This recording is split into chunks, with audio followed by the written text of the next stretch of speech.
ट्विशा मौत मामले में बड़ा अपडेट मिल रहा है। सेकंड पोस्टमार्टम की याचिका को खारिज कर दिया गया है।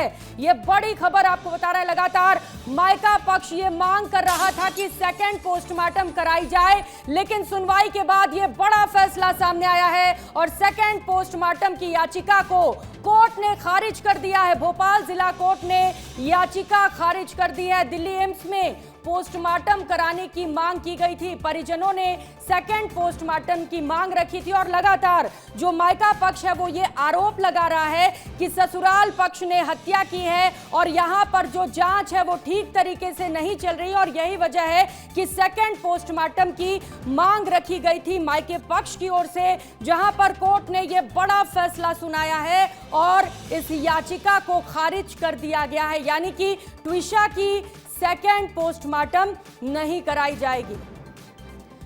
विवेक पांडे सहयोगी हमारे साथ जुड़ चुके हैं। विवेक, मायके पक्ष को बड़ा झटका लगा है, सेकंड पोस्टमार्टम नहीं होगा। देखिए, आज सुनवाई थी कोर्ट में। कोर्ट ने अपना फैसला सुना दिया है। ट्विशा के परिजनों को भले ही न्याय नहीं मिला, लेकिन ट्विशा की उस बॉडी को न्याय मिला है जो पिछले 5 से 6 दिन से भोपाल के एम्स के मॉर्चरी में रखी गई है। क्योंकि कल फॉरेंसिक के एक्सपर्ट से मेरी बात हुई तो उन्होंने ये दावा किया था कि उसकी जो बॉडी है आफ्टर द ऑटोप्सी वो बहुत ज़्यादा क्रिटिकल स्थिति में आ चुकी है। उसका दोबारा पीएम नहीं होना चाहिए क्योंकि टिश्यू बचा नहीं है। और आज मुख्यमंत्री से ट्विशा के परिजनों ने मुलाकात की थी और ये बात कहा थी कि वो चाहते हैं, कोर्ट में हालांकि मामला है, अब उसका जो शव है वो दिल्ली लेकर जाया जाएगा, यानी कि उसमें अब पीएम की गुंजाइश नहीं है। ये बात कोर्ट की तरफ से कही गई है। ये बहुत ज़रूरी था क्योंकि उसका पोस्टमार्टम के बाद उसका अंतिम संस्कार करने की मांग ससुराल पक्ष कर रहे थे और ये कह रहे थे कि ये समर्थ का अधिकार है। कोर्ट में जब मामला चल रहा है तो आगे वो चलता रहेगा।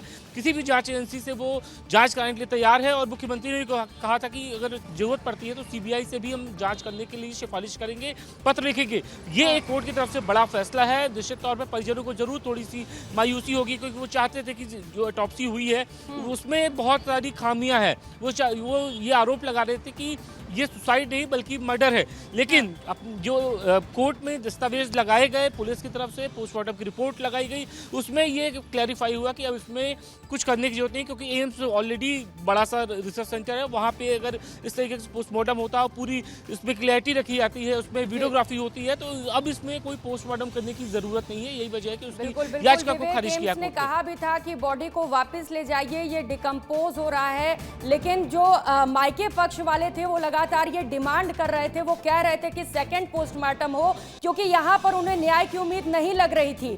अब क्या मायके पक्ष में किसी से बात हो पाई है? विवेक, क्या होगा उनका अगला स्टेप?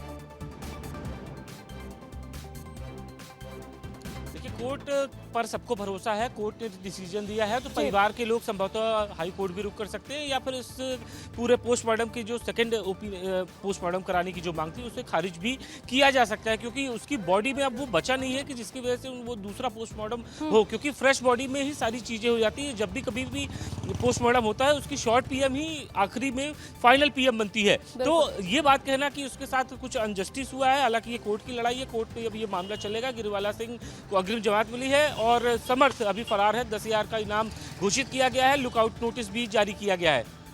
बिल्कुल, और समर्थ कहां है ये बड़ा सवाल है। हालांकि कोशिश की जा रही है लुकआउट नोटिस के जरिए कि समर्थ को जल्द से जल्द पकड़ा जा सके। और बहुत शुक्रिया आपका विवेक। चलिए सुना देते हैं कि पूरे मामले को लेकर वकील ने क्या कुछ कहा है। न्यायालय द्वारा हमारे आवेदन को निराकरण करते हुए हमारे आवेदन को पार्शली अलाउ करा है, जिससे यह लगता है कि न्यायालय भी ये चाहता है कि ट्विशा की जिन संदिग्ध परिस्थितियों में मौत हुई है उसका वापस से रीपोस्टमार्टम कराया जाए। उसके लिए उन्होंने रीपोस्टमार्टम की जो हमारी प्रेयर थी उसको डिसअलाउ कर दिया है और प्रिजर्वेशन के लिए एसएचओ को लेटर लिखा है कि तत्काल रूप से पूरे मध्य प्रदेश में जहां भी -80 डिग्री के अंडर बॉडी प्रिजर्व करी जा सके तुरंत प्रिजर्व करें और तत्काल रूप से न्यायालय को सूचित करें।